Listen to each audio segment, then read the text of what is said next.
In today's video, I'm going to teach you how to add dimensions in AutoCAD. If you're new to this or feel a bit uncertain about how to proceed, don't worry. I'll walk you through it step by step so that by the end you'll feel more confident and ready to apply these skills to your projects. We'll start by opening AutoCAD and heading over to the Home tab.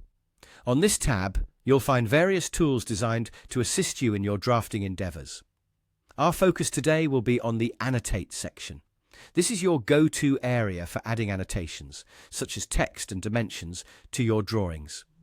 Being familiar with this section will not only enhance your drawings visually, but will also make them more comprehensive and professional. Within the Annotate section, look for the Dimension option.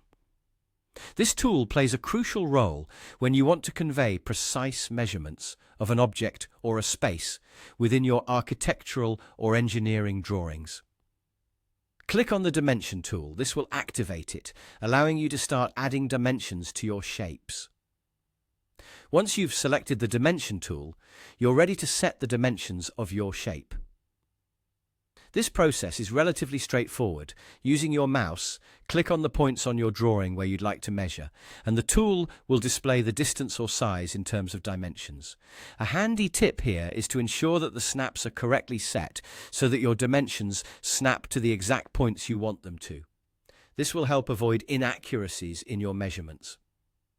Now, various shapes will require different dimension alignments.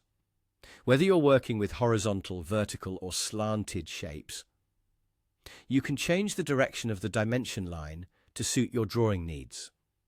By simply adjusting your mouse, you can experiment with different alignments. For instance, if you start to drag your mouse in the direction you want, you'll quickly see how the dimension adjusts to follow. This flexibility allows you to accurately depict the dimensions in the context of the space you're working on.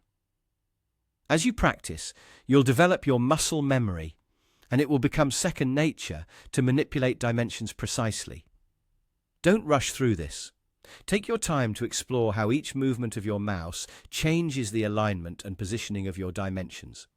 This is a fundamental skill that can significantly impact the clarity and accuracy of your drawings. There you have it.